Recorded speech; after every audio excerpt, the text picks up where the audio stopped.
नमस्कार, मैं आरबी सिंह यादव और आप देख रहे हैं मेरा YouTube channel R B Singh Yadav editor. आज मैं वोट की ताकत पर बात करूंगा और उसके साथ साथ कुछ ऐसे मामले भी आपके सामने रखूंगा जिन्हें सुनकर और देखकर आप दंग रह जाएंगे। मसला बकरीद को लेकर के है और जब भी बकरीद आती थी पिछले 10 सालों में, और जब से ख़ास तौर पर योगी आदित्यनाथ इस उत्तर प्रदेश के चीफ मिनिस्टर बने हैं, तब से लेकर अब तक अंधभक्तों में एक ही बात होती थी, ईद सड़क पर नहीं पड़ी जाएगी, ईद की दुकानों पर कोई मांस नहीं खरीदेगा, ये बहुत सारी चीज़ें तमाम। और तो और लोग यहाँ तक नालियों में खून बह रहा है और तमाम इस तरह की कुर्बानी की जो घटनाएं होती थी उनको बढ़ा चढ़ा करके गोदी मीडिया परोसता रहा है आम जनता के सामने। लेकिन मैं इन सब चीज़ों पर आज ऐसा आपको एक तजुर्बा दूंगा कि जिसे देख करके आप भी दंग रह जाएंगे। वोट की ताकत ने तो आपको दिखा दिया कि इस वर्ष ईद पर देखिए कहीं कोई अभी तक, ये मैं वीडियो लगभग 2 बजे के आसपास लोड कर रहा हूँ, इस अभी तक ऐसी कोई घटना या कोई अफवाह सामने नहीं आई है देश में कि इस तरह से कोई बात हो। इसका कारण सीधा सीधा है कि वोट ने, आपने जो वोट दिया उसकी वजह से जो तानाशाह सरकार थी और जो एक तरफा फैसले लेती थी, लिंचिंग करवाती थी, जाने क्या क्या करवाती थी, वो सारी चीज़ें आज नहीं है। वो इसलिए नहीं है कि सत्ता पर आपका दबाव है, आपकी जो उंगली है जिससे आप ईवीएम का बटन दबाते हैं, उस ईवीएम के बटन ने आज कमाल कर दिया है कि आज बकरीद पर कोई भी चकल्लसबाजी और गोदी मीडिया की कहानियाँ प्रसारित नहीं हो रही हैं। अब मैं आता हूँ, बकरीद क्या है। लोग बकरीद को केवल कुर्बानी की बात कह कर के ही समाप्त कर देते हैं, उसके आगे के बारे में कुछ नहीं जानते, और जानते भी होंगे तो वो इस बात को आगे नहीं आने देते। मैं आपको बता दूं, हमारा देश जो हमारा भारतवर्ष है वह 80-85% देश पशुपालन और कृषि पर आधारित है। अब मैं इसमें से कृषि को निकाल दूं। कृषि का मतलब यह है कि जो खेतीबाड़ी वाले लोग हैं, धनाढ्य लोग हैं, वो खेत करते हैं, लेकिन पशुपालन वाले लोग हैं वो बहुत ही गरीब किस्म के लोग होते हैं। पशुओं में भी भैंस आज 1 लाख 2 लाख रुपए की आती है, गाय भी 1 लाख से नीचे नहीं आती। इसके बाद जो गरीब तबका है, मैं समझता हूँ देश का इस टोटल 85% में से लगभग 30% लोग ऐसे हैं जो पशुपालन के मतलब भेड़ बकरी के लालन पालन पर अपने जीवन को आगे चलाते बढ़ाते हैं। अब वो पूरा साल बकरी पालते हैं, बकरे पालते हैं और फिर उनको बेचने के लिए सीधा बाज़ार में, जहाँ ईद का त्यौहार होता है, ये बकरीद का त्यौहार, उस पर बेचने के लिए मंडी में लाते हैं। ये 1-2 दिन पहले ही सारा इंतज़ाम होता है और तमाम जो बकरीद मनाने वाले और बकरे का जो मीट खाने वाले हैं वो लोग उनको ख़रीदते हैं और वो जैसे भी होता है उसको यूज करते हैं। वो एक अलग कहानी है। अब मैं आपको बता दूं कि ये जो बकरी है, बकरी पालन है, भेड़ बकरी का पालन है, ऊँट का पालन है, ये ऐसा पालन है कि ये सीधा गरीब लोगों के लिए एक एटीएम का सिस्टम है। साल में उनका एक एटीएम होता है जहां वो अपनी बकरी को बेच करके अपना पैसा ले जाते हैं और फिर उस पैसे से अपनी जो जीवनचर्या है उसको आगे बढ़ाते हैं। इसमें बच्चों की पढ़ाई, खाना पीना और तमाम चीज़ें, घरवार की बहुत सारी चीज़ें, बीमारियां हैं, इस पर उनका पैसा ये काम आता है और ये सीधा सीधा गांव देहात के लिए जाता है। आपको बता दूं, ये पैसा मैं समझता हूँ शहर में नहीं रहता। बकरों की जितनी सेल होती है, जितनी बिक्री होती है, वो सारा का सारा पैसा गांव की तरफ जाता है, क्योंकि वो सारे के सारे बकरे और बकरी गांव से आते हैं। इन्हें कोई शहर में नहीं पालता। शहर में इक्का दुक्का कहीं आपने देखा होगा तो देखा होगा, लेकिन शहर में ये इनका पालन नहीं हो पाता, क्योंकि इनके चारे के लिए भी जंगल चाहिए, खेत चाहिए, घास चाहिए।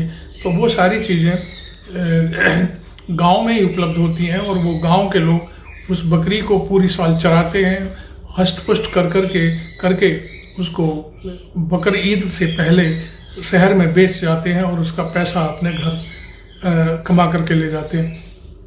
तो इसका असली मकसद ये है। मैं समझता हूँ कि पुरातन ज़माने में ये सारी चीज़ें इसीलिए लागू की गई थी मुस्लिम धर्म में, चूँकि मुस्लिम डोमिनियन पावर रही हमारे 500-600 साल पहले। तो गरीब जनता को इस तरह की व्यवस्था करने के लिए बकर ईद का चलन शुरू किया गया कि जो गरीब किसान हैं, गांव देहात के लोग हैं जो बकरी पालते हैं, उनसे बकरी खरीदो और उनको अपना जो आपके पास पैसा है उसके ज़रिए खरीद करके उनको पैसा दो।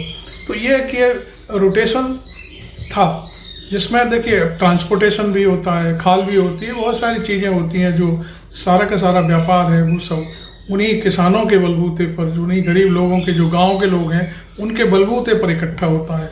शायद मैं समझता हूँ ये बात शायद आज तक आपको किसी ने नहीं बताई होगी कि बकर ईद के मायने क्या हैं, मकसद क्या है।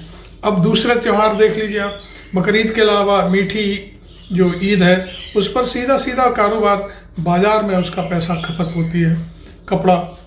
कपड़े खरीदना, ये करना, सारा का सारा पैसा जो शहर के लोग हैं, व्यापारी लोग हैं, उनके पास रह जाता है। अब आप अपना देख लीजिए, होली हुई, दिवाली हुई, तो दिवाली का जो पैसा है ग्रामीण लोग तो दिवाली पर बाज़ार से खरीद के ले जाते हैं और वो सारा का सारा पैसा मैं समझता हूँ आजकल तो चाइना के पास जा रहा है, क्योंकि वो सजावट की जो झल्लर होती है और बहुत बाकी और चीज़ें होती हैं, वो सारा का सारा चीन से आता है। और चीन उस पैसे को, चूँकि हमारे यहाँ ये बाज़ार बहुत बड़ा है, जो दिवाली का बाज़ार है बहुत बड़ा बाज़ार है, यहाँ बहुत सारी चीज़ चाइना की खपत होती है, तो वो सारा का सारा पैसा विदेश चला जाता है। ऐसे ही आप रक्षाबंधन है, कोई भी त्यौहार उठा करके देख लीजिए, गांव देहात के लिए सिवाय बकर ईद के अलावा कोई पैसा गांव में नहीं जाता। तो ये चीज़ें आपको देखनी होंगी और तमाम आप अपने नॉलेज बढ़ाइए कि ये आखिरकार पुराने ज़माने में ये सब त्यौहार कैसे चलते थे, क्या थे। बाकी त्यौहार मैं ये नहीं कहता कि वो ख़राब त्यौहार हैं, उनके भी अपने एक मकसद हैं। सामाजिक दृष्टिकोण से रक्षाबंधन हुआ, भाई बहन का मिलन, और दूसरे और भी त्यौहार हैं, और दिवाली है, होली पर एक दूसरे से मिलते हैं, और उसके मकसद भी आप जानते हो कि जो बुराइयां और भलाइयां होती हैं वो सब दूर कर दी जाती हैं होली मिलन पर। तो ये तो रही बात ये, लेकिन मैंने आर्थिक रूप से जो समृद्धि बकर ईद देहात के लोगों को देता है, ये सबसे बड़ी बात है। और बकर ईद का असली मकसद यही है कि पुराने ज़माने में, जो मैं समझता हूँ मोहम्मद साहब के ज़माने से ये बात चली आ रही है कि बकरीद मनाओ, और जो पैसा है उसमें ये बात नहीं है कि कोई जाति विशेष का कि व्यक्ति ही बकरियों का और भेड़ों का पालन करता है, उसमें कोई भी व्यक्ति कर सकता है। मुस्लिम समुदाय भी होता है, हिंदू भी होते हैं बहुत सारे। आमतौर पर मैं समझता हूँ सारे लोगों को वो पैसा बकर ईद पर वो वसूली करते हैं, और सीधे ऐसे समझो जैसे उनका बैंक में पैसा रखा हुआ है। यदि उनकी बकरी 100 रुपये में बिकती है तो वो पैसा, उनका बकरा 1 लाख में बिकता है तो उनका पैसा। तो बहुत से लोग ऐसे हैं जो बकरों की चराई करते हैं और उसके बाद फिर वो बकर ईद पर बेचते हैं।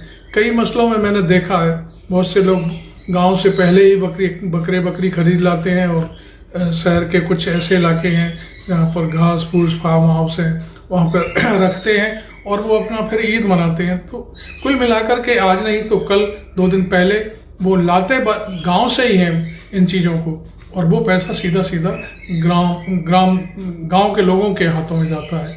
तो ये मकसद मैंने आपको बकर ईद के बारे में समझाया। आपको ये मेरा वीडियो कैसा लगा ज़रूर बताएं, लिखें, और मेरे चैनल को सब्सक्राइब करना बिल्कुल ना भूलें। Thank you very much. मैं आरबी सिंह यादव।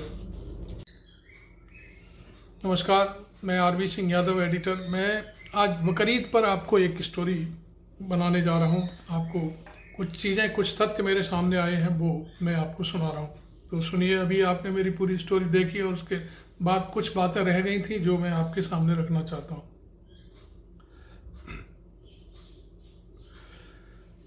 बकर ईद के पहलू, एक तो उनका मुसलमानों का धार्मिक त्यौहार भी है, दूसरा पहलू उसका है जिसमें पैसा जानवर के खाने से, चारे से लेकर के ट्रांसपोर्ट से लेकर कुर्बानी करने तक का मेहनताना सब गरीब देसी तबके के लोगों के हाथ में जाता है। ये सारी कहानियाँ हैं।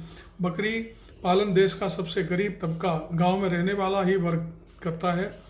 ये वो एफडी है उसकी, जो बकरी के अवसर पर उसको कैश करता है। ये पैसा बाजार की बजाय गांव देहात में जाता है। गरीब लोगों के लिए भेड़ बकरियां एटीएम की तरह होती हैं। वे ज़रूरत के साथ बेचकर पैसा कमा सकते हैं। बकरीद गरीबों की कमाई करवाता है, जिससे वो पैसा बेटी की शादी, बच्चों की पढ़ाई, परिवार के किसी बीमार की दवाई का सहारा बनता है। वरना सब त्यौहार बाजारुओं को फ़ायदा पहुंचाते हैं। इस त्यौहार का विरोध अधिकांश वे लोग करते हैं जिन्हें गांव, किसान, कृषि और पशुधन अर्थव्यवस्था की समझ नहीं है, या फिर वो गांव देहात के लोगों को पसंद नहीं करते। भारत की लगभग 50% आबादी अपनी आज भी कृषि पर निर्भर है। बहुत सारे गाँव में कई परिवार ऐसे होते हैं जिनकी कबीलदारी भेड़ बकरियों से ही चलती है। उनके लिए आज लॉटरी का दिन होता है। बकरीद अकेला ऐसा त्यौहार है जिसका फ़ायदा किसी कॉरपोरेट टेक्सटाइल, चीनी कंपनी या किसी मल्टीनेशनल को नहीं जाता, देश के आम आदमी और ग्रामीण अर्थव्यवस्था को मिलता है। इसमें जानवर के खाने के बारे में लेकर ट्रांसपोर्ट से लेकर कुर्बानी करने तक का मेहनताना सब देसी लोगों के हाथों में जाता है।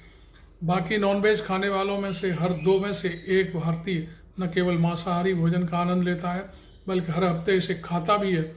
राष्ट्रीय परिवार स्वास्थ्य सर्वेक्षण से एक बात सामने आई है, जो 2019 और 21 के बीच में हुआ है।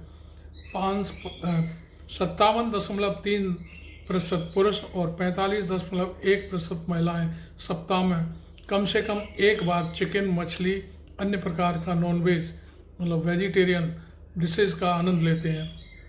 नागालैंड और पश्चिम बंगाल में तो ये संख्या 99% से भी ज़्यादा है मांसाहार करने वालों की। तो कुल मिलाकर के मेरा मकसद यही था आपको बताने का कि ये जो बकरी ईद है, ये देखिए, ये बकरी ईद की एक फ़ोटो मैं आपको चस्पा कर रहा हूँ, देखिए। तो ये जो बकरी ईद है वो सिर्फ और सिर्फ इसलिए है कि गरीब लोगों के हाथ में इसका पैसा रहे। ये वीडियो कैसा लगा ज़रूर बताएं। Thank you.